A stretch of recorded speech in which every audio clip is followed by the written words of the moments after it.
On avait oublié que la faim peut jeter des hommes et des femmes au-devant des matraques et des fusils. L'année 2007 nous l'a rappelé. À Mexico, à Dakar, au Honduras, en Haïti, dans la plupart des pays du Sud, les émeutes se sont succédées. Il faut dire qu'en 2 ans, le blé, le maïs, le riz, le soja ont vu leur cours doubler, voire tripler. Alors que la demande en céréales augmentait, l'offre diminuait. Les cours montaient, les prix flambaient et les stocks mondiaux ne cessaient de baisser. Dans de nombreux pays, la différence, c'est je mangeais, je ne mange plus. Regardez, la galette de maïs au Mexique. Le Mexique importe le tiers de son maïs. Et eux, c'est vraiment ce qu'ils mangent. Monsieur Bush a dit, je passe au plan B.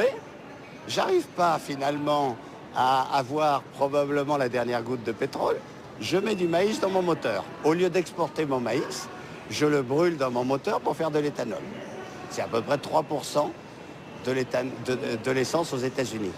Eh bien, effet immédiat, le prix de la galette de maïs au Mexique a augmenté de 50%.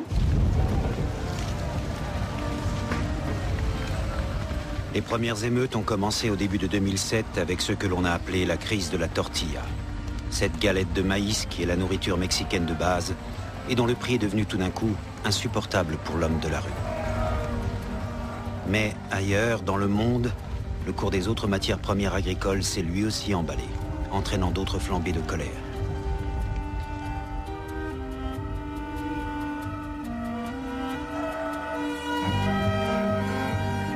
En juin 2008, la FAO, l'Organisation des Nations Unies pour l'alimentation et l'agriculture, a convoqué dans l'urgence un sommet international sur la sécurité alimentaire.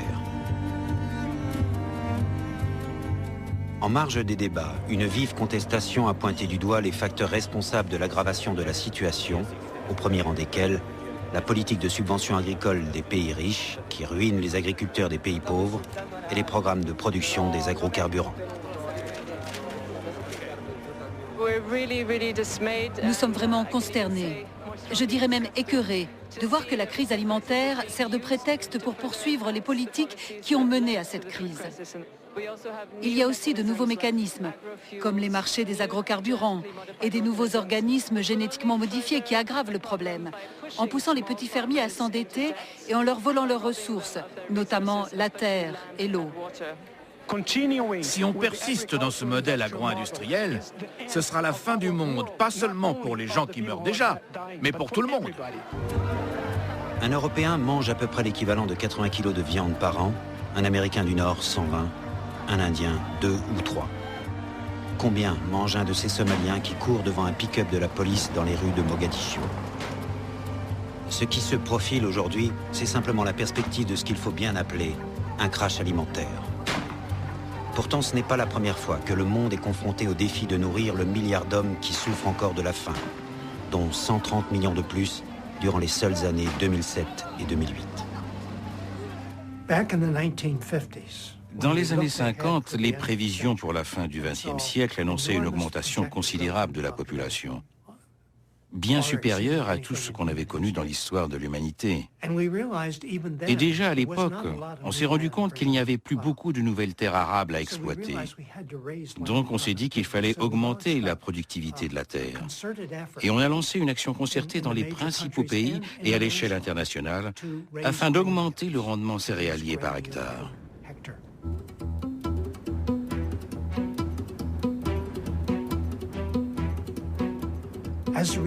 Le résultat de cette action a été que le rendement céréalier mondial par hectare a presque triplé entre 1950 et aujourd'hui.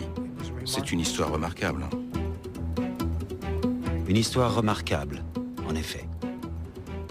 Celle de la révolution verte, qui à force de mécanisation, d'irrigation, de traitement des sols et de sélection des variétés, a permis de faire face à l'augmentation de la population mondiale dans les années d'après-guerre. 4 milliards d'hommes en plus et des famines en moins. Mais l'histoire ne se répète pas.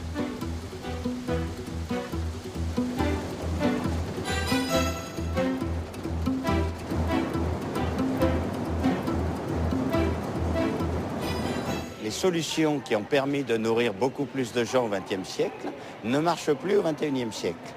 On a fait grosso modo les choses les plus faciles, on a produit plus, mais avec plus.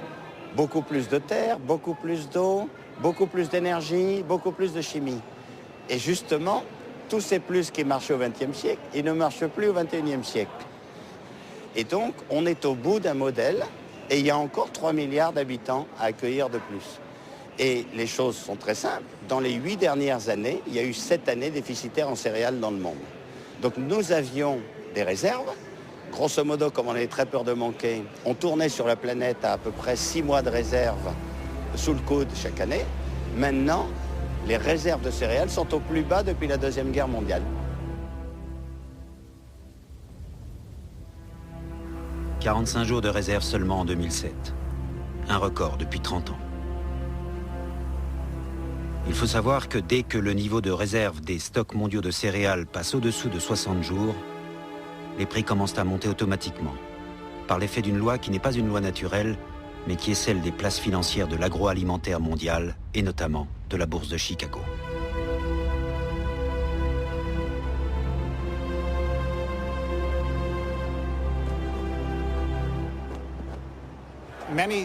Plusieurs facteurs ont contribué à la hausse des prix céréaliers à laquelle on assiste depuis environ un an.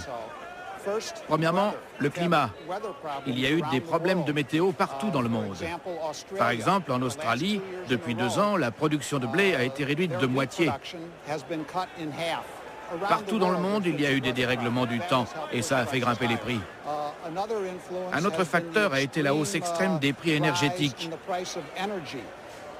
surtout le pétrole brut. Et quand le pétrole brut augmente, la demande en éthanol à base de maïs et en biodiesel à base de soja augmente. Alors ça a fait grimper les prix. Un autre facteur est l'augmentation de la demande spéculative. De plus en plus de spéculateurs sont entrés dans le marché céréalier. Ils sont entrés dans tous les marchés des matières premières et ça aussi, ça a fait grimper les prix.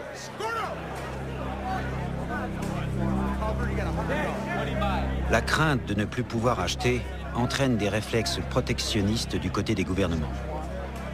Les pays normalement exportateurs retiennent leurs stocks, soit dans une logique purement spéculative, soit pour prévenir ou limiter la hausse des prix à l'intérieur de leurs frontières.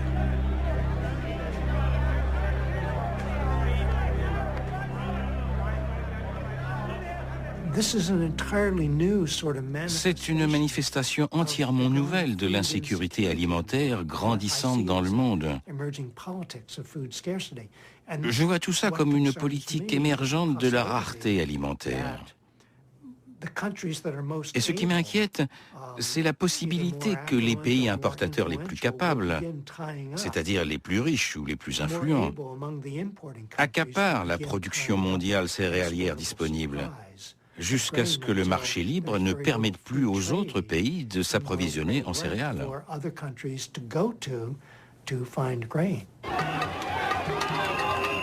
Les laissés pour compte de la crise, ce sont bien sûr les pays du Sud.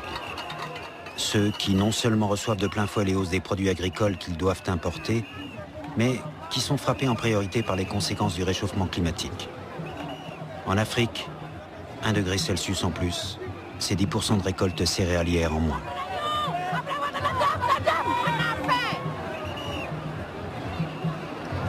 En Haïti, on importe pratiquement toutes les céréales. La dernière chose qu'ils produisaient, c'était des bananes. Il y a eu un cyclone qui est passé aussi en Martinique. Mais en Martinique, on y arrive quand même.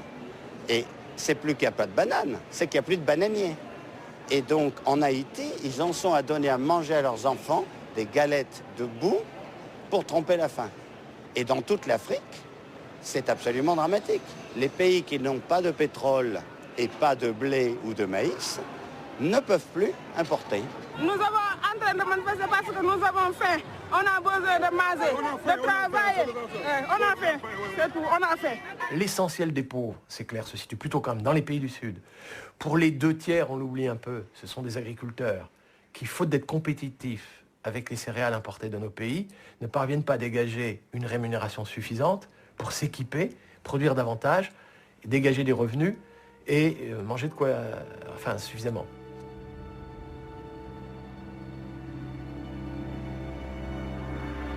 l'Afrique subsaharienne est une des grandes victimes de l'emballement du marché mondial des céréales.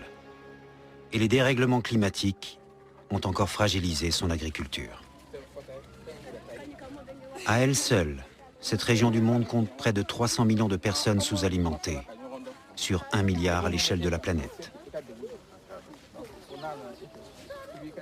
Souvent, des budgets défaillants ont amené les gouvernements à développer des monocultures intensives destinées à l'exportation. Mais politique agricole et politique alimentaire ne coïncident pas. Et les premiers à souffrir de la faim sont les paysans eux-mêmes.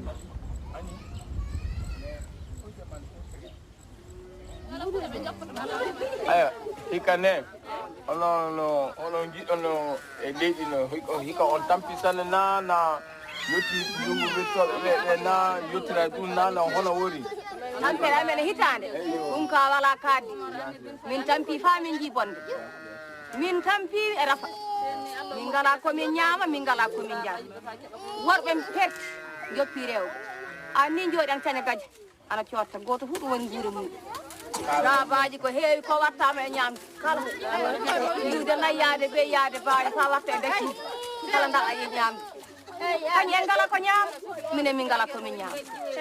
Cette année, les animaux ont beaucoup souffert elles-mêmes. Elles n'ont pas mangé à plus forte raison les animaux. Donc les animaux ont beaucoup souffert cette année également.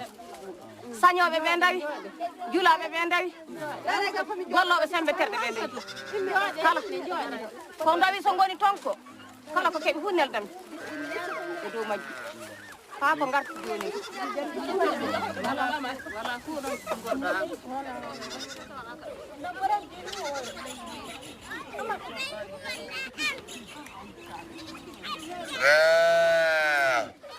Le gouvernement a fait don de beaucoup de tonnes de céréales à la commune. Ça a été un apport capital. Parce que vu la crise qui a passé ici, la commune a beaucoup souffert. Et nous souhaiterons que cette année, Dieu merci, que ces mêmes décès ne viennent pas chez nous. Sinon vraiment l'année passée, on a beaucoup souffert.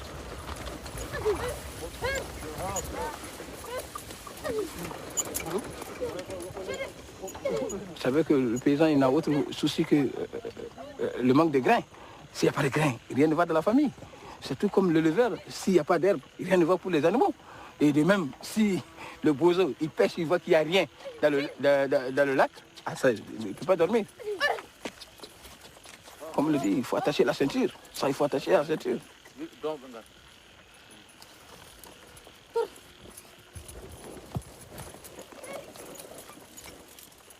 Il y a 800 millions d'Africains. En 2050, il y aura 800 millions d'Africains de plus. Ils seront 1,6 milliard. Alors comment ils vont manger ces gens-là? Il faudrait, si on veut que tous les Africains, le 1,6 milliard d'Africains mangent bien en 2050, il faudrait multiplier par 5 la production. Même si ils sont tous végétariens, si j'ose dire bien obligés, s'ils ne mangent pas de viande, pas de lait, pas d'œufs, il faut quand même multiplier par 3 la production agricole.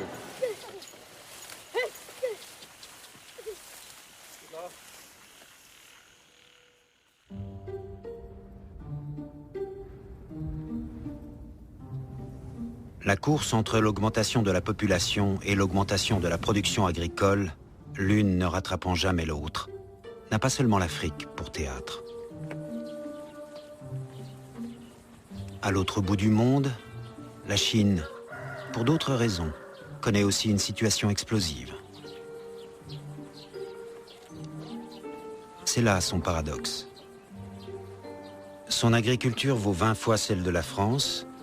Elle est le plus gros producteur mondial de riz, de blé, de viande, de fruits, de légumes. Mais elle doit nourrir le quart de la planète avec seulement 7% des surfaces agricoles mondiales et moins de 10% de ses ressources en eau.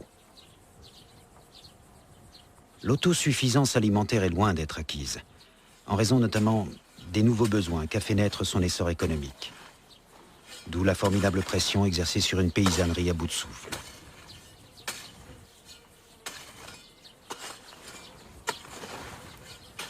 L'ouvrier chinois arrive à mettre une aile de poulet dans son riz. Et l'aile de poulet dans le riz de l'ouvrier chinois, c'est un événement planétaire. Parce que pour produire 1 kilo de poulet, il faut 4 kilos de céréales. Donc à partir du moment où on ajoute aux légumes et aux céréales de la viande, du lait ou des œufs, en fait, on augmente considérablement sa ponction sur la planète. Et sa ponction sur tout, sur la terre, sur l'eau, sur l'énergie. Regardez l'eau. Il faut à peu près 1 tonne d'eau pour produire 1 kilo de céréales, quelle que soit la céréale. Hein. Et donc, pour produire 1 kilo de poulet, il faut 4 tonnes d'eau du coup. Pour produire 1 kilo de porc, il faut 6 tonnes d'eau. Pour produire 1 kilo de bœuf, il faut 12 tonnes d'eau. Alors tout ça, c'est de l'eau virtuelle. Enfin, pour que les gens se rendent compte, dans leur assiette tous les jours, il y a 4 tonnes d'eau qui ont été nécessaires pour produire ce qu'on mange. Ça ne pousse pas facilement. Maintenant qu'il ne pleut plus, les cultures ne poussent pas facilement. C'est de plus en plus difficile. Maintenant, les sous-sols sont secs. Avant, seuls les sols étaient ensablés. Maintenant, même les sous-sols sont asséchés. S'il avait plu cette année, le maïs atteindrait cette hauteur. Mais il n'y a toujours pas de grains sur les épis. Ce qui se passe aujourd'hui, en particulier à cause du surpompage que pratique la Chine pour étendre l'irrigation et rester autosuffisante en céréales, c'est l'épuisement des aquifères, notamment sous la plaine de Chine du Nord. Sous la plaine de Chine du Nord, il existe 2 aquifères. L'aquifère dit peu profond, qui est un aquifère qui se renouvelle avec l'eau des pluies, et l'aquifère profond, qui est principalement un aquifère fossile, qui ne se renouvelle pas. Les Chinois ont déjà épuisé presque toute la nappe peu profonde et sont maintenant en train de pomper l'eau de la nappe profonde. Mais quand elle sera épuisée, la quantité d'eau disponible en Chine pour l'irrigation va brusquement chuter.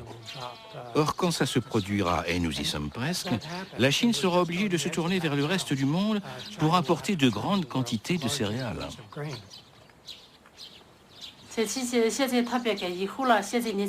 Aucun jeune ne veut vivre ici. Ils sont tous partis travailler ailleurs.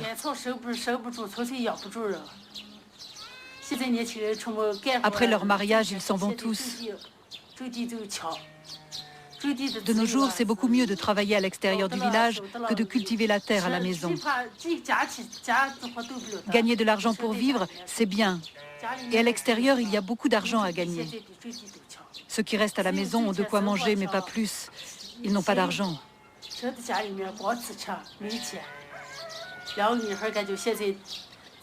Plus tard, j'espère que mes 2 filles auront une vie meilleure. Il faut trouver des solutions, trouver un travail en ville, faire du commerce en ville. C'est toujours mieux que de travailler la terre ici.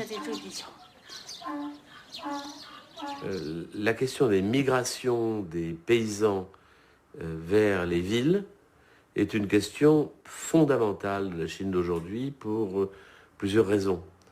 D'abord, pour la direction chinoise, il est hors de doute qu'il faut qu'il y ait un transfert de main-d'œuvre de plusieurs centaines de millions de personnes des campagnes vers les villes. Le régime a choisi l'industrie, il a choisi l'économie urbaine, d'abord parce qu'elle lui paraît beaucoup plus rentable, et ensuite parce qu'il n'a jamais su s'arranger avec les campagnes. Les campagnes ont toujours été quelque chose de trop compliqué pour tous les régimes communistes au monde. Donc il y a d'abord le problème de la volonté du pouvoir. Mais il y a deuxièmement le problème des paysans qui eux-mêmes n'en peuvent plus de cette vie. La vie à la campagne est quelque chose d'une dureté effroyable. Là où c'est sec, c'est trop sec. Là où c'est humide, c'est toujours inondé. C'est terrible. Ils vivent sur quelques arpents de terre. Donc ils n'ont qu'une idée, c'est de ficher le camp. Il y a toujours des endroits très pauvres en Chine. Est-ce qu'il y a des endroits aussi pauvres qu'ici, à l'étranger?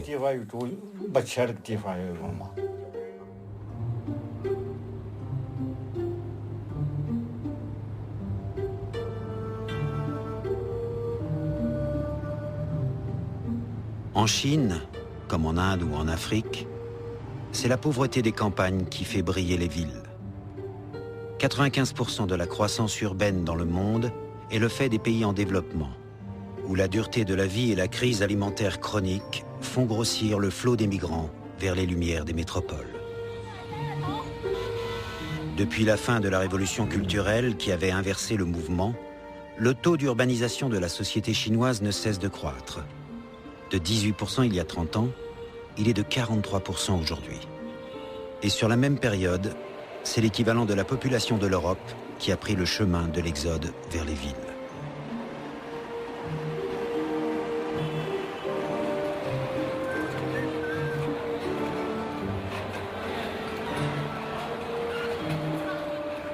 Actuellement, la Chine, c'est 800 millions de gens à la campagne, 500 millions en ville. Et ils disent, c'est pas grave. En 20 ans, on échange. On passe à 800 millions en ville, 500 millions à la campagne. Ça veut dire qu'ils sont en train de faire bouger 300 millions de personnes en 20 ans. 300 millions de personnes en 20 ans, c'est 15 millions de gens chaque année à installer en ville. Mais alors les villes, on les installe où? On les installe à la campagne. Et donc, c'est autant de terre qui est en moins qu'on bétonne, qu'on goudronne, sur lequel on fait des voies ferrées, des routes, des parkings de supermarchés, etc. Ils perdent 1 million d'hectares chaque année.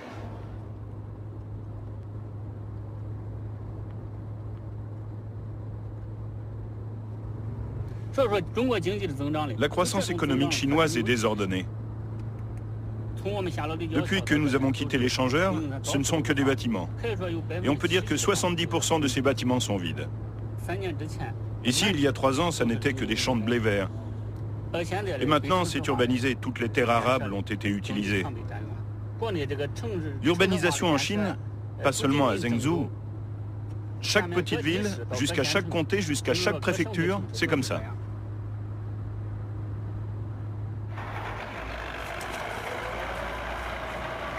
Non, c'est pas notre logement. Notre logement est plus loin et plus pauvre.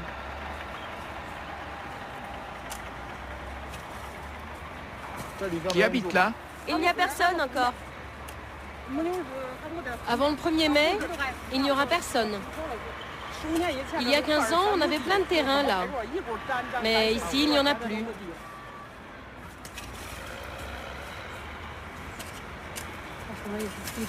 Après, on va partir en ville, essayer de trouver un petit boulot. Il y a déjà une partie de votre famille qui est partie en ville? Oui.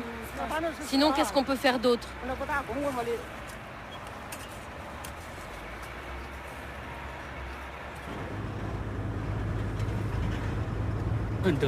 Les prix immobiliers ont fortement augmenté. À qui ça profite? À une minorité de promoteurs immobiliers. Et ça accentue l'écart entre pauvres et riches. Ça appauvrit encore davantage les personnes à revenus moyens ou faibles.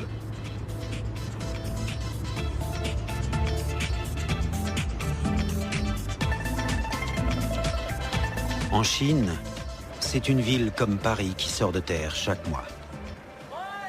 Comment nourrir ces nouveaux citadins? Pour la seule ville de Pékin, la grande distribution écoule une quantité de nourriture équivalente à celle qu'elle écoule dans toute l'Espagne.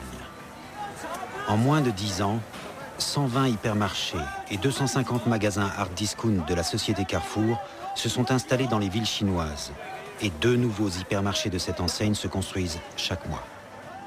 Plus de 2 millions de clients par jour se pressent dans ces magasins. Le marché semble inépuisable, avec une demande de plus en plus ciblée sur les laitages, les volailles et les viandes. Depuis 10 ans, le volume des ventes de la viande, son volume consommé, a doublé. Ici, les ventes des produits laitiers augmentent chaque année de 15 à 20%. Les facteurs de l'augmentation des prix me semblent être, premièrement, la globalisation actuelle. L'augmentation du prix du lait, des produits agricoles et des coûts de production sur le plan international aura un impact sur les prix de nos produits laitiers et de nos viandes. Deuxièmement, je dirais que c'est nous-mêmes. Si un jour nous manquions de ressources naturelles, ou s'il arrivait soudain un accident, surtout dans le secteur de l'élevage porcin, ça provoquerait une explosion des prix de production. C'est possible.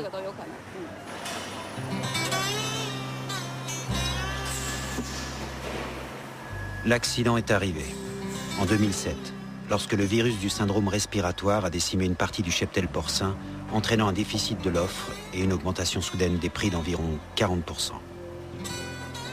L'inflation des prix de cette viande essentielle à la cuisine chinoise a toujours inquiété les autorités. Elles n'ont pas oublié qu'il y a 20 ans, une crise du porc avait déjà provoqué des troubles sociaux et conduit aux manifestations de la place Tiananmen. En 2008, à la veille des Jeux Olympiques, pour contrecarrer la hausse des prix domestiques, et éviter le retour des émeutes, la Chine a dû importer par précaution 100 000 tonnes de cette viande. Mais le recours au marché international a ses limites et ses dangers.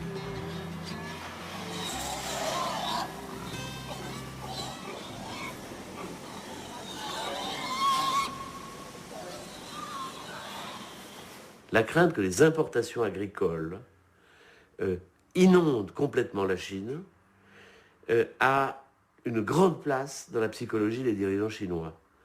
Pour des raisons classiques, beaucoup de gens dans le monde entier pensent que quand on ne produit pas son propre blé, son propre riz, eh bien qu'on n'est plus rien du tout. Mais pour une autre raison, qui sont une raison de calcul économique. Quand elle a adhéré à l'OMC, la Chine a promis d'ouvrir ses frontières. Et à partir de ce moment-là, elle se livrait à la concurrence des agricultures australiennes, néo-zélandaises, canadiennes et américaines. Et ces agricultures sont infiniment plus rentables. Et donc, la Chine est actuellement en voie d'inondation progressive seulement, parce que de 1000 façons différentes, elle est retardée. Une des façons de retarder cette inondation de produits étrangers est bien sûr de développer toujours plus la production locale. S'agissant du porc, les dirigeants chinois accentuent la pression sur la multitude de petits exploitants qui peuplent les campagnes. Chacun se débrouille, au gré des incantations gouvernementales du moment, et cherche l'issue la plus rentable, souvent à la limite du possible. Et la limite n'est pas loin. Elle tient essentiellement à la quantité de nourriture disponible pour nourrir un cheptel de plus en plus démesuré. La production chinoise de céréales n'y suffira pas longtemps. Et le problème de l'élevage du porc deviendra vite celui de la culture du maïs. Nous allons élever nos propres cochons. Nous ne comptons pas les vendre. Nous nous apprêtons à faire de l'élevage. C'est la première fois.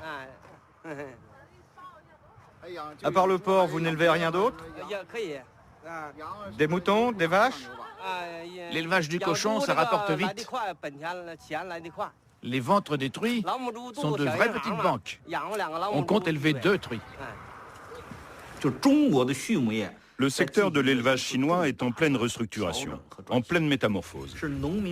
C'est l'élevage extensif pratiqué par les familles paysannes qu'il faut progressivement développer à grande échelle. Ainsi, une fois la restructuration achevée, le secteur de l'élevage se développera très rapidement. À ce moment-là, le maïs chinois sera encore plus insuffisant. En gros, à la campagne, actuellement, les paysans n'ont pas le droit de propriété. Ils ont le droit d'usage de la terre. Et donc, c'est ce qui explique que l'agriculture ne puisse pas avoir une très grande rentabilité, puisque les paysans n'ont pas intérêt à investir. Alors, il y a une volonté du pouvoir et une volonté d'une couche sociale de profiter de cette situation. Et cela consiste à profiter du départ des paysans pour faire le vide, en quelque sorte, et remplacer cette nuée de petits agriculteurs, on va dire, fort peu compétents, par une agriculture à la fois capitaliste et contrôlée par le pouvoir. Le petit paysan chinois ne sait pas, ou pas encore, qu'il est une espèce en voie de disparition. Ce qu'il sait, par contre, c'est qu'il ne vit plus à l'abri d'un pays refermé sur lui-même. Comme partout dans le monde, il subit l'augmentation du prix des engrais issus de la pétrochimie et celle des semences, quand celles-ci ne sont pas tout simplement frelatées. Le prix des graines de maïs a augmenté, le prix des engrais a augmenté, tout va augmenter. De toute façon, si les variétés sont bonnes, alors ça ira. Mais si les variétés plantées sont mauvaises, on ne sait pas si les graines de maïs sont falsifiées, si les engrais sont en toc. Tout est possible. On ne fait pas la différence et on ne comprend pas bien. Certains se font avoir. Pour nous, les dommages sont énormes. Nous, les paysans, on n'a que ce petit bout de terre.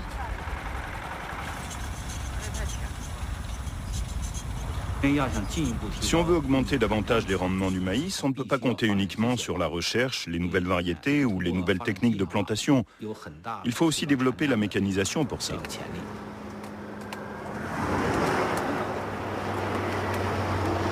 Maintenant, 10 semences de maïs coûtent 8 centimes d'euros. Ça revient cher à planter.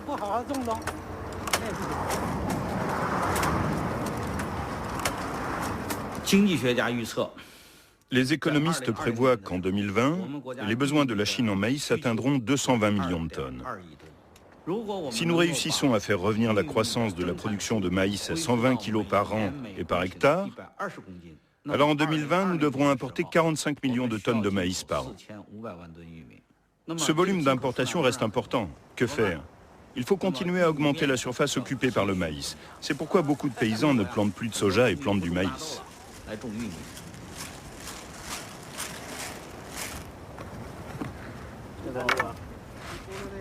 L'énormité du chiffrage des besoins de la Chine en ce qui concerne le seul maïs lui laisse peu de marge de manœuvre. À l'intérieur, elle peut essayer d'agrandir les surfaces cultivées et pousser les paysans à produire du maïs plutôt que du soja, culture pourtant traditionnelle et surtout de consommation courante. À l'extérieur, elle peut acheter sur les marchés excédentaires, principalement le marché américain. Elle peut aussi essayer de produire ailleurs que sur son territoire.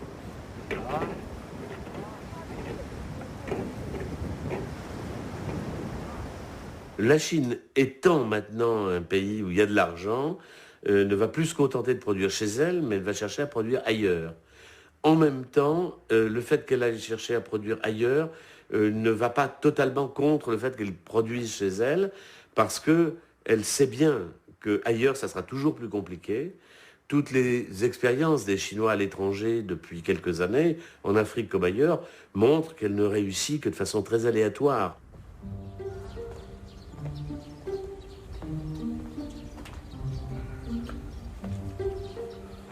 Quelles que soient les difficultés, techniques et politiques, la Chine n'a pas véritablement d'autre choix. Sur son territoire national, elle a atteint les limites de son potentiel agricole. Épuisement des réserves d'eau, érosion des sols, diminution des surfaces cultivables du fait de l'urbanisation. L'approvisionnement sur les marchés extérieurs n'est pas sans risque. Reste donc une dernière réponse à la rareté alimentaire, déterritorialiser l'agriculture.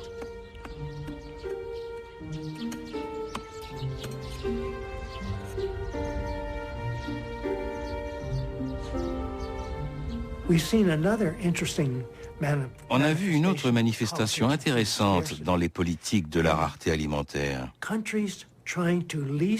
à savoir des pays qui essaient de louer ou d'acheter des terres à l'étranger pour y produire de la nourriture. La Corée du Sud a approché les Russes pour leur louer des terres en Sibérie orientale pour y faire pousser du blé.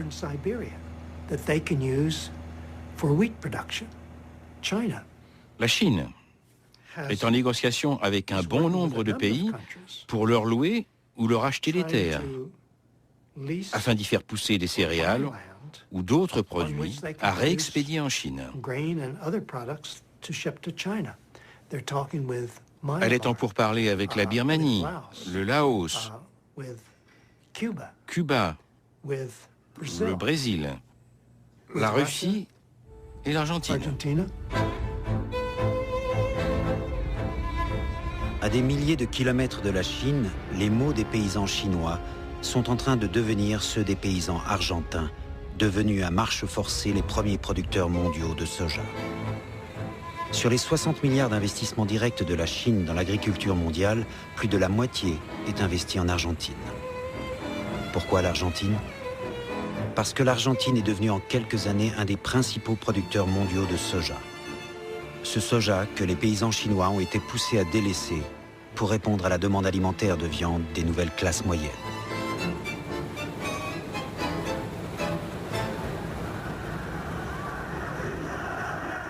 Des émeutes, il y en a eu aussi en Argentine en 2008. Non pas des émeutes de la faim comme en Afrique ou en Haïti pour cause de disette, mais des émeutes liées aux bouleversements sociaux introduits par la flambée de la production du soja et la destruction des structures de l'agriculture traditionnelle. Des émeutes de surproduction, en somme. Il faut dire que c'est le soja qui a aidé l'Argentine à sortir de la terrible crise de 2001. Il représente aujourd'hui 25% des ventes du pays.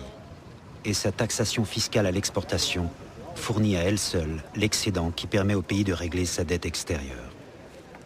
C'est contre l'augmentation de cette taxation que les producteurs se sont mobilisés et ont bloqué tout l'appareil de distribution du pays.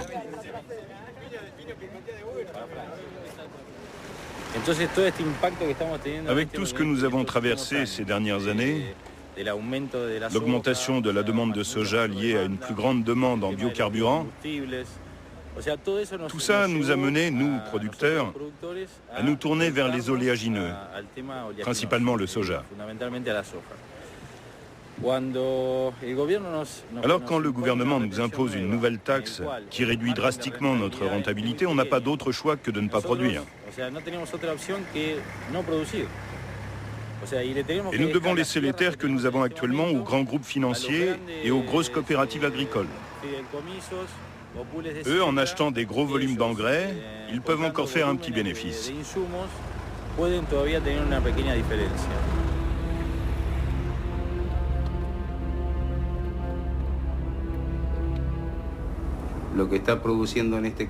Ce qui se passe, c'est que les petits et les moyens producteurs sortent du circuit agricole. Et le gouvernement fait ça dans un but fiscaliste, c'est-à-dire trouver des ressources pour assurer une soi-disant redistribution. Redistribution qu'en définitive, on ne voit pas arriver jusqu'au reste de la population. Aujourd'hui, avec les ressources qu'apporte le secteur agricole en Argentine, personne ne devrait avoir faim. On vise une meilleure progression et une plus grande concentration des entreprises, notamment dans le secteur agricole, c'est-à-dire des entreprises plus grandes, plus compétitives, plus efficaces. Et malheureusement, pour celles qui sont en déclin ici, c'est un problème social. Il va y avoir une migration des campagnes vers les villes à cause d'une politique agricole nationale qui pousse les petits producteurs à quitter les campagnes.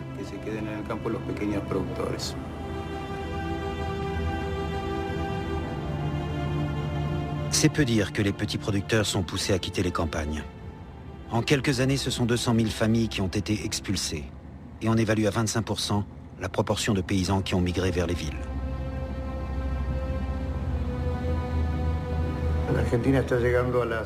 L'Argentine a atteint une production de 100 millions de tonnes de céréales, avec une prédominance très forte en soja et maïs. Quand on se souvient qu'il y a moins de 10 ans, cette production ne représentait que la moitié, cela montre tout le potentiel argentin.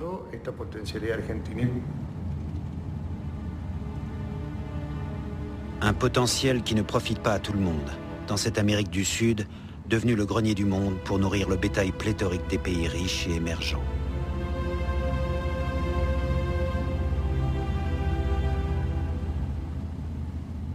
En Argentine, au Brésil, des gens pauvres qui ont faim, pour les mêmes raisons que ceux qui fréquentent les restaurants du cœur chez nous, pour les mêmes raisons que les Chinois qui aboutissent en masse en ville et ne trouvent pas toujours des emplois en ville, pour les mêmes raisons que le paysan africain, c'est leur pauvreté. Et je peux vous assurer que pour les pauvres au Brésil, en Argentine, et il y en a qui ont faim, produire de quoi leur donner à manger, plutôt que d'aller nourrir nos cochons, nos volailles, et même nos ruminants, ça devient aussi plus raisonnable.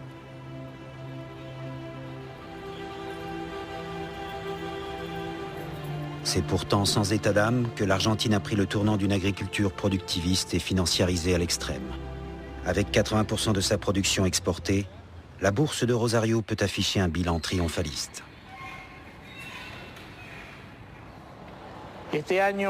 Cette année, les exportations argentines pour toutes les graines, leurs dérivés et les huiles, vont atteindre environ 30 milliards de dollars.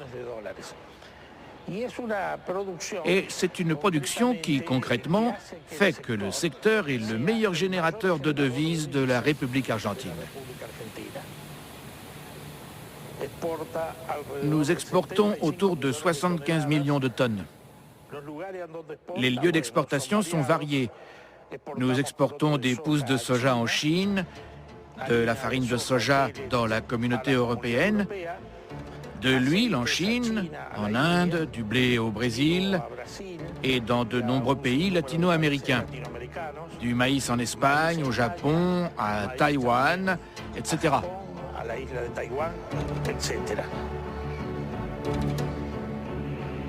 L'Europe fut la première à réclamer du soja argentin dans les années 90 pour remplacer les farines animales interdites suite à la crise de la vache folle. Depuis, les acheteurs se sont multipliés et au terminal 6, les chargements ne cessent jamais. Direction Rotterdam ou la Chine. La Chine, surtout. Car s'agissant du soja, c'est elle qui absorbe la moitié des exportations argentines, au point d'avoir investi sur place dans des usines de traitement et de transformation.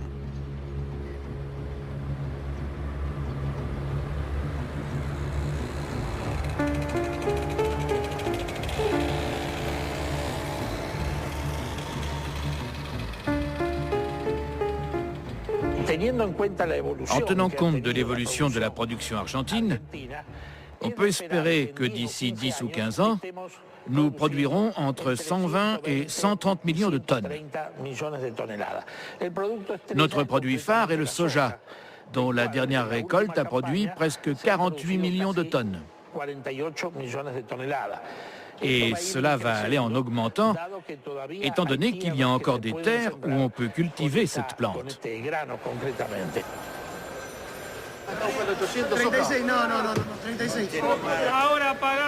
Vu depuis la corbeille de la bourse, l'extension indéfinie des plantations de soja est sûrement la meilleure des choses qui puissent arriver à l'Argentine.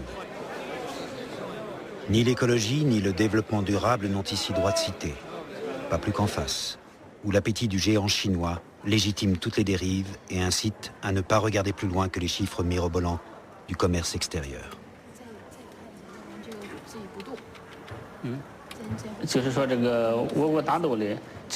Donc la quantité de soja que nous importons doit dépasser les 2/3 de la quantité consommée. Ce qui signifie que notre degré de dépendance vis-à-vis du marché international atteint 65 à 70%. Il y a 10 ans, notre pays était encore un exportateur net de soja. Mais aujourd'hui, il dépend entièrement de l'importation. Parce que tout d'abord, le soja est un produit de qualité de consommation courante. Une fois transformé, la pulpe de soja est hautement protéinée et donc est une matière première majeure pour les fourrages.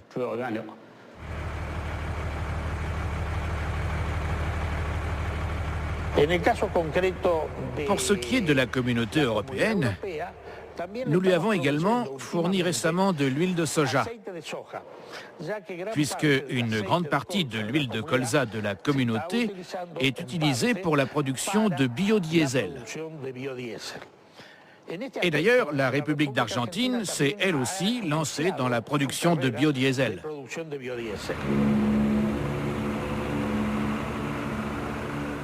Dès son démarrage, cette nouvelle filière de production a fait peser de graves menaces à la fois sur l'environnement et sur les équilibres sociaux du pays.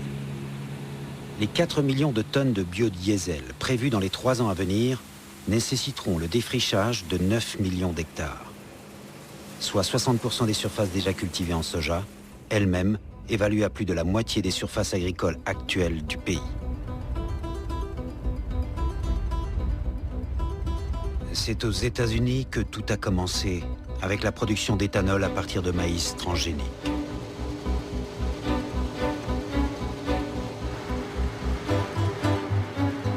La création récente de filières de production de carburant, à partir de produits autrefois destinés à la seule alimentation humaine ou animale, principalement maïs et soja, est en train de modifier profondément la géopolitique de l'agriculture mondiale. D'ores et déjà, le tiers de la récolte américaine de maïs sert à la fabrication d'éthanol.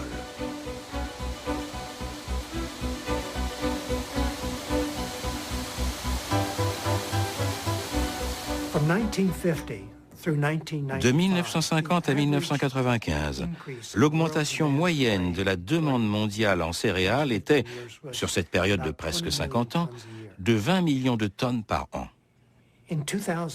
En 2007 et 2008, cette demande a augmenté de 40 millions de tonnes par an. La différence entre 20 millions et 40 millions de tonnes par an sert à fabriquer de l'éthanol pour les États-Unis.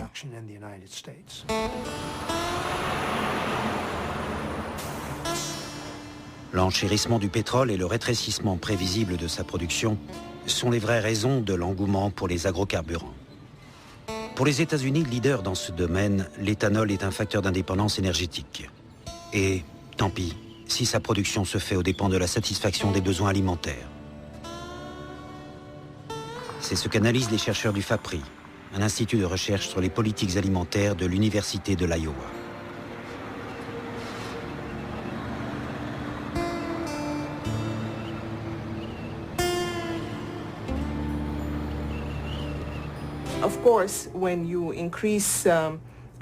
Bien sûr, quand on augmente l'utilisation de l'éthanol, cela se fait au détriment des autres utilisations. Le fourrage, qui représente au total 57% de l'utilisation intérieure, est encore un élément important. Mais comme il y a aujourd'hui de plus en plus de maïs utilisé pour la production de l'éthanol, nous constatons une diminution toujours plus marquée des réserves de fourrage. Et cela vaut aussi pour les exportations. Les Américains ne ressentent pas trop les effets négatifs des agrocarburants. Et comme nous avons de l'éthanol, le prix de l'essence a un peu baissé. Donc pour les Américains, ce n'est pas un problème. Mais nous fixons les prix mondiaux du maïs. Les prix en Argentine ou au Mexique, en Égypte ou au Soudan sont directement liés aux prix américains. Et nos prix ont plus que doublé, donc leurs prix ont aussi plus que doublé. Dans les pays pauvres où les gens consomment du blé ou du riz, ou du blé ou du maïs directement, les gens sont face à une crise à cause de cette hausse des prix. Ce qu'on constate actuellement, c'est que la croissance de la demande en éthanol conduit à une augmentation des surfaces cultivées en maïs. Et quand on augmente la surface attribuée au maïs, ça veut dire qu'on réduit celle réservée au soja et au blé. Et on voit alors une augmentation non seulement du prix du maïs, mais aussi du prix de cultures concurrentielles comme le soja et le blé.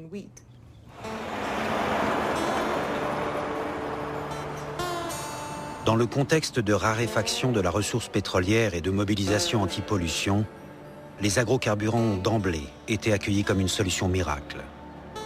Les politiques de subvention des grands pays producteurs se sont renforcées et le déséquilibre avec les pays pauvres s'est aggravé.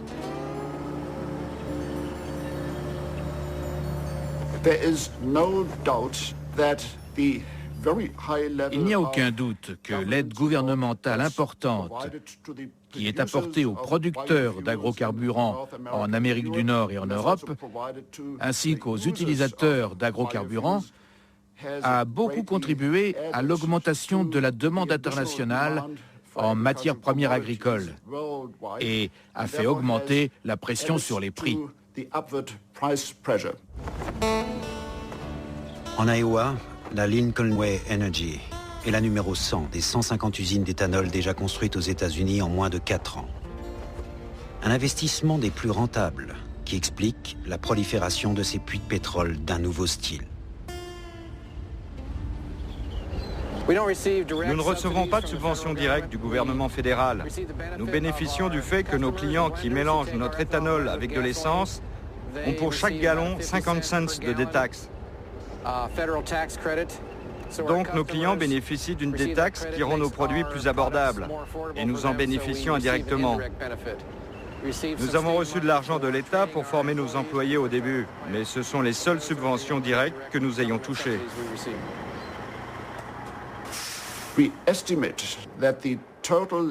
On estime que le montant total de l'aide qui est apporté au secteur des agrocarburants aux États-Unis, au Canada et dans l'Union européenne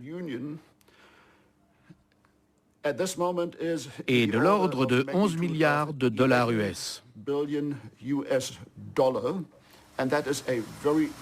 Il s'agit d'un montant très conséquent.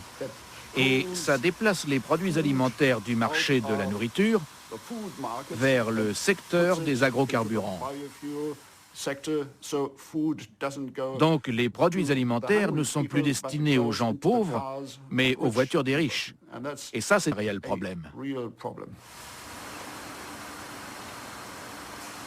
L'éthanol n'est pas seulement un facteur aggravant de la crise alimentaire mondiale. En termes écologiques, il est loin de présenter un bilan aussi favorable qu'on a pu le dire. S'il permet de réduire les rejets de CO2, il dégage d'autres polluants comme le dioxyde d'azote. Quant à la fabrication même de l'éthanol, comme ici à partir du maïs, elle a aussi un coût écologique et environnemental à cause des quantités d'eau et de chaleur nécessaires au traitement de décomposition du maïs. C'est une absurdité par tous les bouts. Le rendement énergétique de l'éthanol, il est mauvais. Celui du blé aussi. Enfin, l'éthanol maïs est mauvais, celui de l'éthanol blé aussi, celui de la betterave un petit peu meilleur. Mais de toute façon, c'est pas terrible. C'est pas avec ça qu'on va continuer de faire rouler des bagnoles qui bouffent 1 litre au 100. C'est le concept états-unien. On prend le maïs, on le broie, on le traite avec des enzymes, de l'eau et de la chaleur afin de le décomposer pour obtenir l'amidon du maïs en solution. Donc à peu près un tiers du maïs finit en éthanol, un tiers en dioxyde de carbone et un tiers finit en céréales séchées par distillation qui est généralement utilisé comme fourrage. Cette usine a été conçue pour pouvoir doubler de taille selon le même modèle. Il reste des terrains à exploiter autour de l'usine. Donc nous pouvons doubler la taille de l'usine et passer de 200 à 400 millions de litres d'éthanol par an.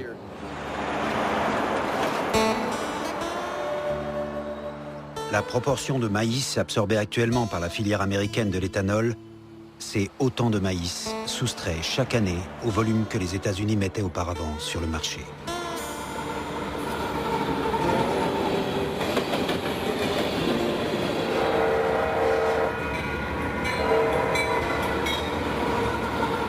L'objectif est d'en transformer à peu près les 2 tiers en 2012. Donc c'est quelque chose de complètement fou. Les États-Unis sont structurellement exportateurs de maïs depuis plus de 100 ans, enfin de denrées agricoles depuis plus de 100 ans, depuis la fin du 19e siècle, schématiquement, et risquent avec cette politique de devenir importateur net, ce qui va, là, est un élément de perturbation structurelle des marchés, où là, les opérateurs financiers et tout ça seront qu'un élément marginal, probablement, si cette politique continue dans ce sens-là. Et tout laisse à penser que cette politique va continuer. D'autant qu'elle s'appuie maintenant sur les avancées de la recherche scientifique et les OGM. Notre agriculture est quasiment devenue une science. Nous utilisons juste la quantité d'engrais nécessaire. Nos sociétés de semences sont très efficaces et utilisent les techniques génétiques de pointe. Ce serait difficile pour les États-Unis d'augmenter leur rendement. Agrocarburants et OGM ont partie liée. Parce que les manipulations transgéniques sont un élément décisif de l'industrialisation de la filière. Et que cette industrialisation implique à son tour une restructuration complète de l'agriculture, dont l'Argentine, on l'a vu, est un bon exemple.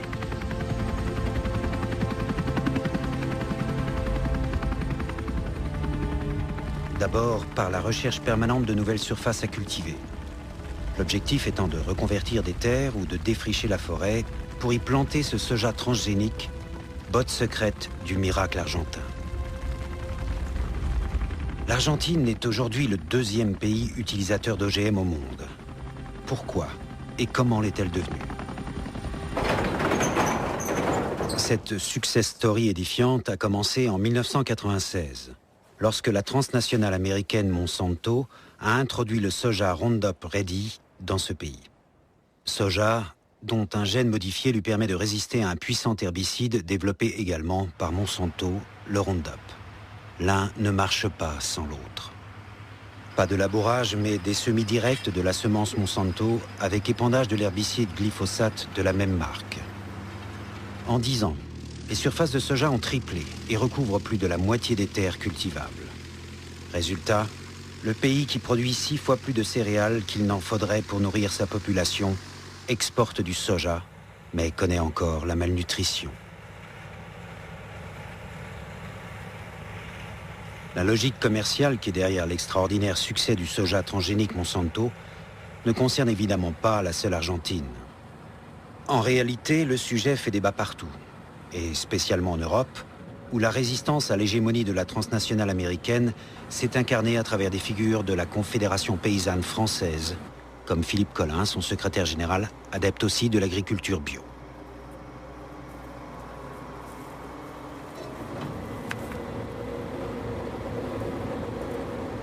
Les OGM n'ont d'autre finalité que de concentrer toujours plus le monde agricole dans des filières industrielles avec un fournisseur de semences et puis qui rajoute tous les paquets, engrais, produits de traitement et tout ça. Un paysan au milieu qui va mettre ça en culture et puis de l'autre bout, une chaîne qui achète, enfin des multinationales qui opèrent sur les marchés internationaux. Et les OGM sont un des éléments qui permet une industrialisation de cette chaîne. Et puis c'est tout, pas plus, quoi.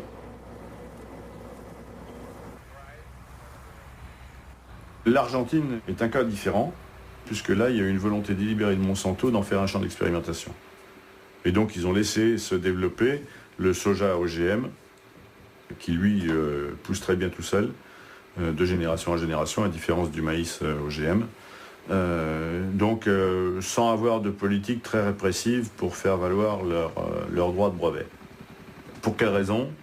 Si ce n'est, enfin, à mon sens, pour des raisons stratégiques en disant, regardez, l'Argentine vit sans...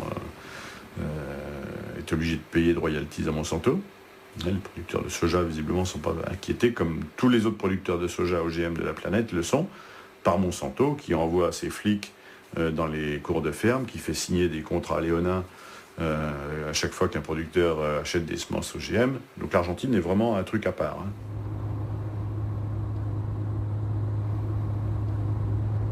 Les cultures du soja transgénique ont accéléré la concentration des terres entre les mains des investisseurs. Et les terres sont gérées au travers de sociétés anonymes liées au financement international et à des fonds spéculatifs.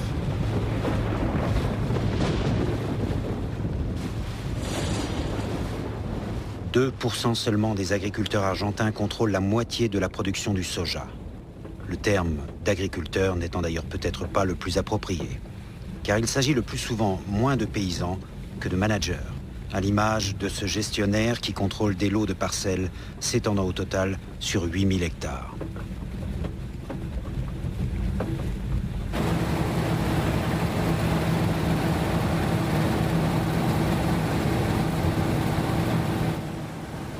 Les rendements sont bons et Martín Tezzano Pinto est un ardent défenseur du nouveau credo argentin. Je crois que cette demande mondiale d'aliments, plus l'amélioration technologique dont a bénéficié l'Argentine, avec la technologie des semences directes, la technologie des semences génétiquement modifiées et divers traitements, tout ça a fait que nous nous trouvons devant une opportunité presque unique de nous transformer en un pays nettement exportateur d'aliments pour le monde entier.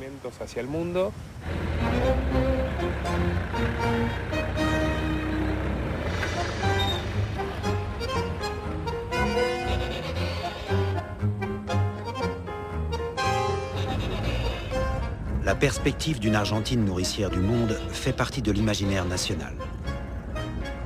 Cela a une base historique, quand le pays des gauchos, à l'âge d'or de l'élevage bovin, fournissait de la viande à toute la planète.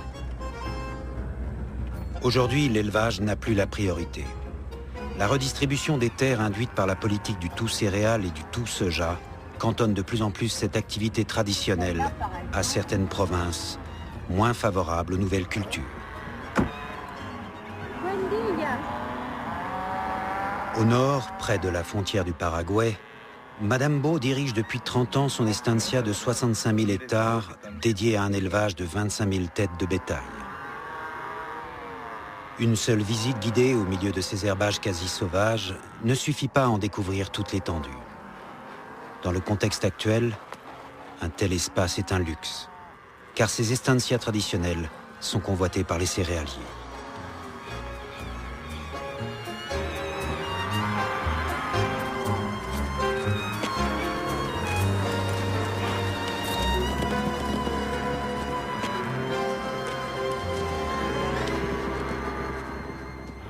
Madame Beau sait tout sur la façon de mener ce type d'exploitation.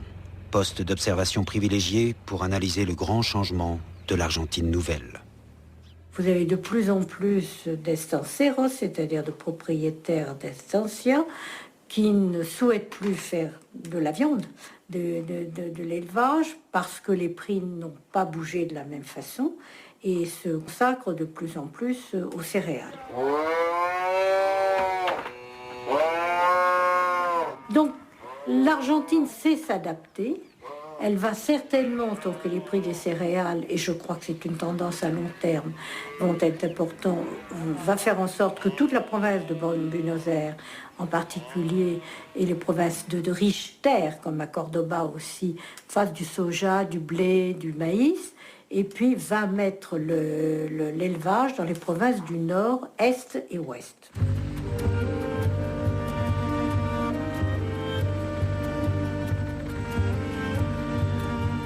Le soja transgénique continue sa progression. En plus du déplacement du bétail, la forêt est détruite. Chaque année, ce sont 277 000 hectares de forêt qui partent en fumée, soit 760 par jour, 32 par heure.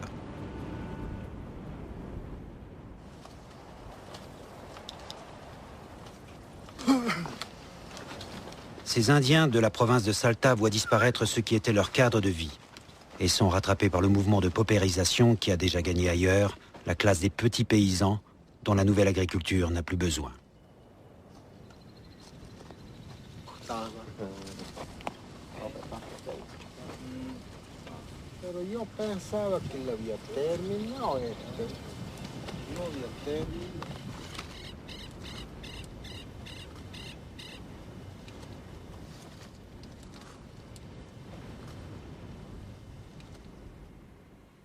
Alors, la question de savoir si les OGM sont la solution pour nourrir la planète et donc les populations pauvres, disons, du monde, ma réponse est quand même très clairement, je vais vous dire, ma réponse est très clairement non. Mais je dois m'expliquer. D'abord, pour ce qui est des OGM existants, qui sont livrés sur le marché et qui sont produites pour la plupart par des multinationales, je crois qu'il nous faut être honnête, quand les multinationales ont investi beaucoup d'argent pour mettre au point ces nouvelles semences et les breveter, puisque la semence est coûteuse, ce n'était pas destiné aux marchés les moins solvables du tiers-monde.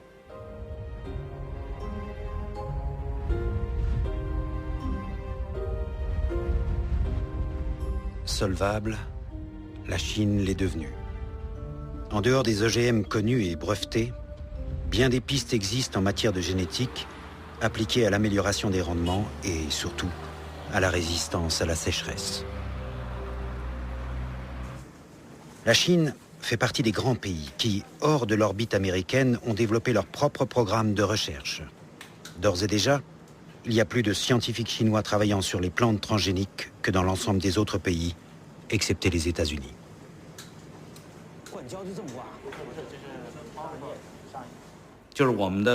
Nos scientifiques, nos politiques savent déjà qu'en 2020, nous aurons peut-être beaucoup d'argent, mais que nous ne pourrons pas acheter de céréales.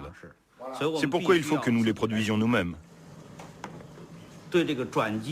Comme en Europe, le sujet des OGM soulève des controverses. Les experts ont des points de vue différents. Il y a toutes sortes de points de vue, mais je pense que la demande en céréales ne peut déjà plus attendre. Nous devons étudier les expériences modernes, les sciences et techniques modernes de l'étranger, y compris toutes sortes de collaborations avec les scientifiques américains, avec les entreprises américaines. Par exemple, nous pouvons acheter certaines technologies, nous ne voulons pas tout faire nous-mêmes. Grâce à ces collaborations, nous développerons le secteur des biotechnologies chinoises. J'insiste, le secteur des biotechnologies. Dans ce secteur, nous prendrons forcément un chemin différent de celui des Américains. Dans ce laboratoire, nous développons également la recherche en technologie moléculaire afin de lutter contre les intempéries et utiliser plus efficacement l'azote. Un des principaux contenus de cette recherche est d'explorer le gène de la résistance à la sécheresse et de découvrir le gène de l'utilisation efficace de l'azote au sein des cellules germinales.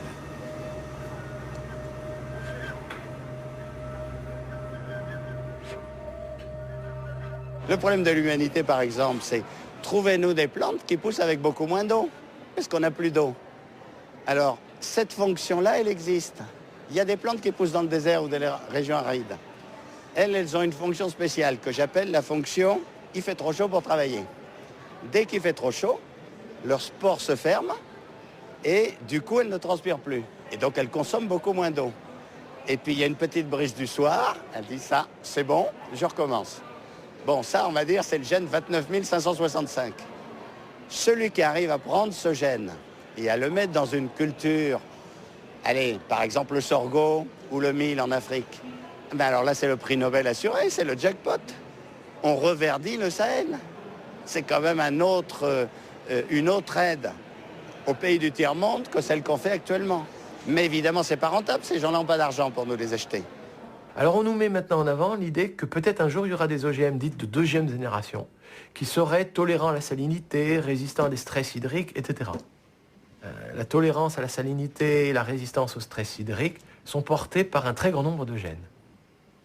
C'est des manips quand même extrêmement compliquées. Quand vous faites ça 15 ou 20 fois, de toute façon, entre le moment où vous avez breveté ça, parce que vous avez modélisé ce qui était possible, et le moment où vous arrivez à le mettre au point avec les 15 gènes, il vous faut au moins une bonne vingtaine d'années. Donc les multinationales voient bien que le brevet n'aurait plus de validité 20 ans après. Donc investir des millions, pour pas forcément gagner des millions, parce qu'entre le moment où on pose le brevet et où on arrive à mettre au point, ça risque de devenir générique. Je vais vous dire, il y en a beaucoup d'autres. Pour ce qui est des multinationales, elles ont un peu abandonné ce terrain. Il n'y a plus que dans la recherche publique qu'on essaye de s'y mettre.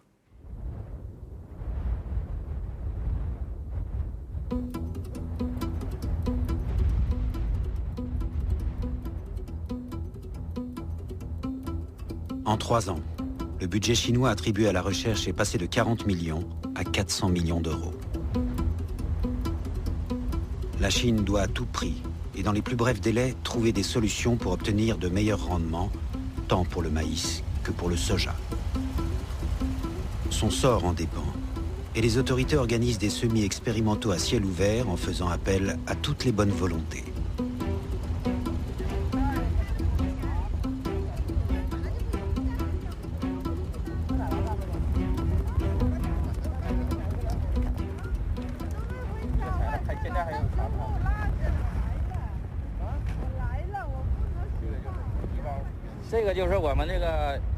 Ceci est notre terrain d'expérimentation pour les cultures.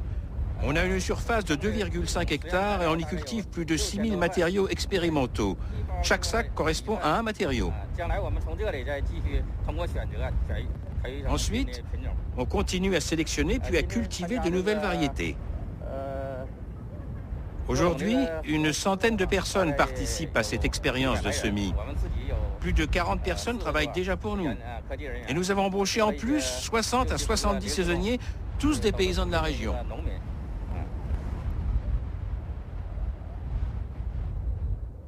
Un soja chinois génétiquement modifié serait le bienvenu. La question n'est plus éludée, même si la prudence reste encore de mise face aux risques sanitaires.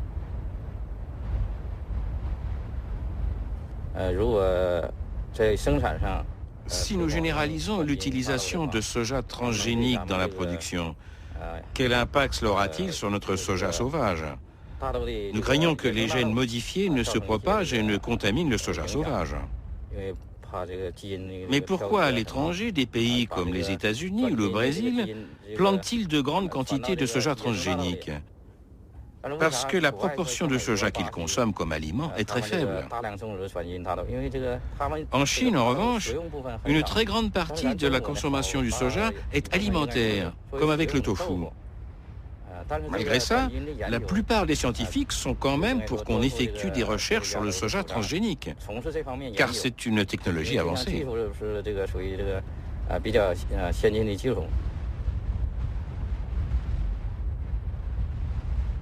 Pourquoi cette option OGM éclaircit-elle cette mutation sociale qui se produit? C'est très clair. Les OGM ne peuvent se... les OGM en général ont besoin d'espace, disons. Et cela implique des moyens. Et il est clair que cela implique une concentration des terres. Cela implique de nouvelles exploitations. Cela implique des exploitations beaucoup plus vastes, qui vont d'ailleurs non seulement répondre à l'objectif technologique, les OGM, mais répondre, si je puis dire, à un objectif idéologique, ou plus exactement à deux objectifs idéologiques de la politique agricole des communistes chinois. Les communistes chinois ont toujours admiré deux grandes agricultures, l'agriculture soviétique et l'agriculture américaine. Et ils ont toujours rêvé de faire des grandes exploitations, comme les sovkhozes, mais avec l'efficacité des grandes fermes américaines du Middle West. Eh bien, OGM, sauf cause, grande ferme américaine, mécanisation, paysans très riches, on y est. Ce sont les campagnes chinoises dans 30 ou 40 ans.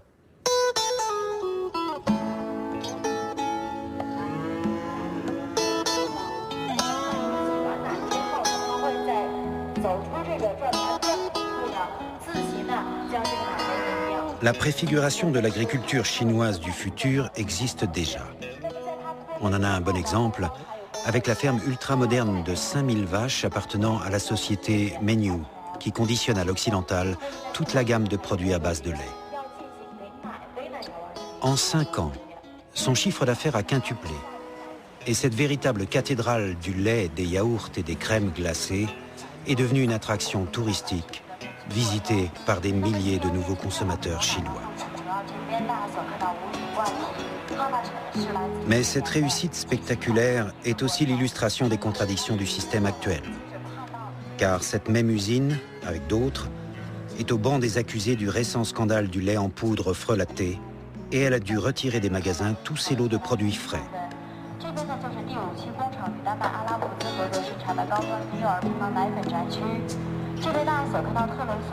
Pourquoi ? Parce que le lait qu'elle utilise, pour l'essentiel collecté dans les villages de la région, est trop pauvre en protéines et a été dopé avec de la mélamine dangereuse pour la santé humaine.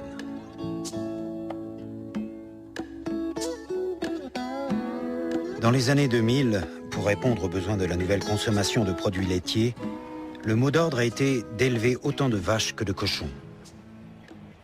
En Mongolie intérieure, toute la région s'est mise à l'élevage de vaches laitières, malgré l'absence de pâturage et la pauvreté de la nourriture.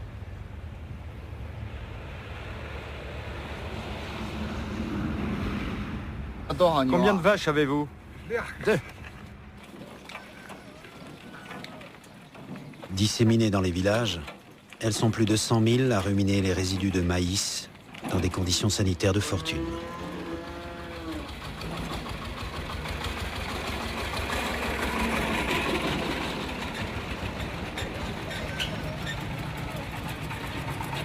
À qui vendre ce lait?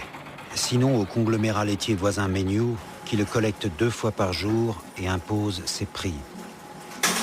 Pour le paysan de base, éleveur malgré lui, c'est à prendre ou à laisser. C'est plus rentable d'élever des vaches depuis que le prix du lait a augmenté? Maintenant, les vaches à lait, ça ne marche plus non plus.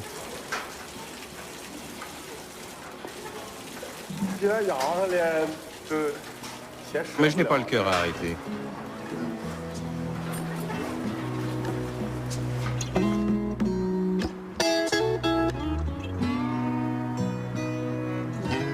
Le rapide passage du pays à une industrie agroalimentaire calquée sur le modèle de référence mondiale, capable à la fois de répondre à ses nouveaux besoins, mais aussi d'être compétitif sur le marché international, provoque un emballement symptomatique de la situation alimentaire globale.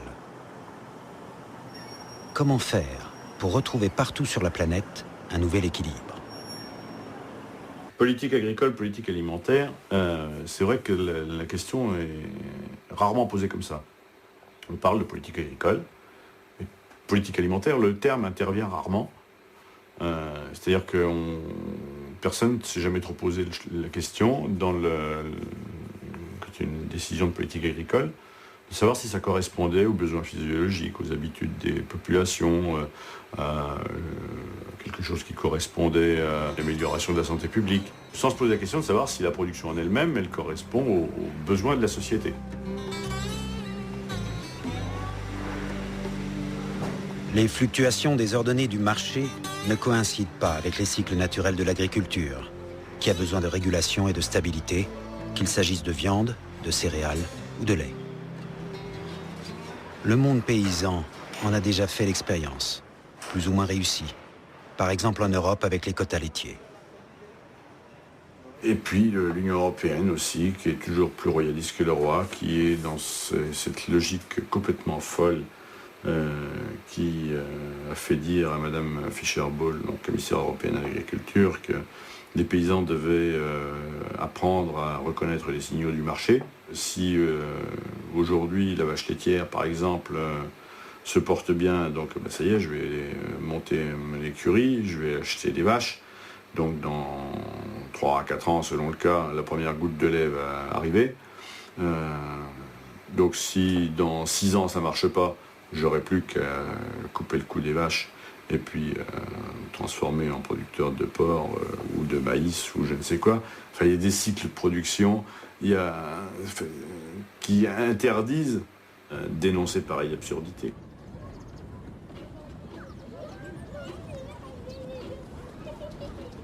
Soumettre l'activité agricole au pur mécanisme du marché semble être une erreur. Et les paysanneries du Sud en sont les premières victimes. Les faire accéder à l'indépendance alimentaire coûterait 25 milliards d'euros par an, selon la FAO. Comparé aux 1000 milliards d'euros que les États-Unis et l'Union européenne ont mis sur la table pour essayer de résoudre le krach financier, cela paraît bien peu. Et ce n'est sûrement pas trop cher payé.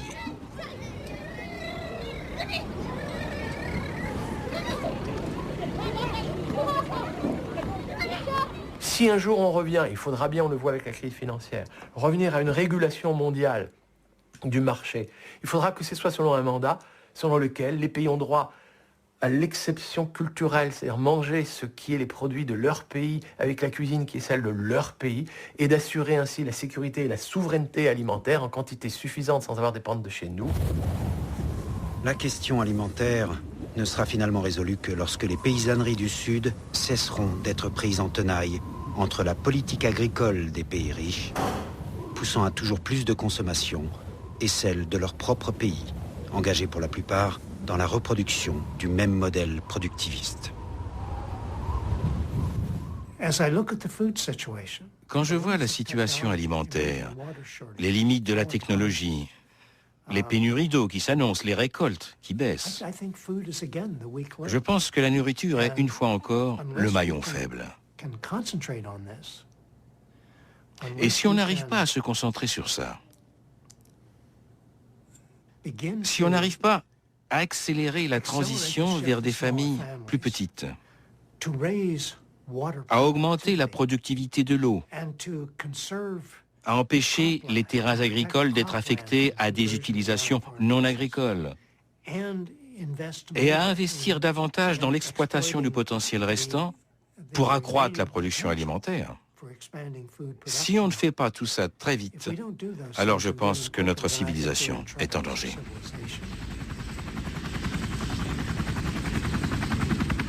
L'arrêt de la dévastation des terres ne passe-t-il pas d'abord par une agriculture à haute intensité environnementale?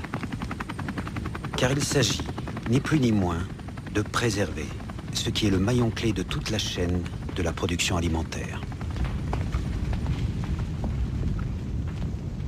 C'est vraiment un plan global de mobilisation mondiale auquel il faut arriver.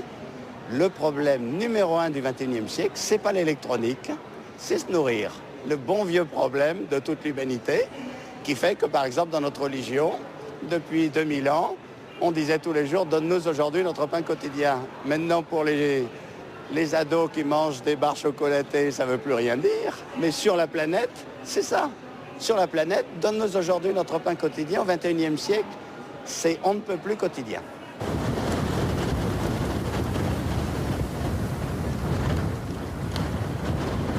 3 milliards d'hommes souffrent de malnutrition. 1 milliard sont littéralement affamés, dont la moitié de paysans. L'ONU s'était engagée il y a 6 ans à réduire de moitié, avant 2015, la proportion de la population exposée à la faim, laquelle a presque doublé. Pendant ce temps, le monde nourrit un bétail pléthorique et transforme de l'alimentation en essence pour faire rouler ses voitures. La crise financière s'ajoutant aujourd'hui à la crise alimentaire et la faisant empirer, celle-ci risque de changer de nom et de devenir véritablement le crash alimentaire que tout semble annoncer.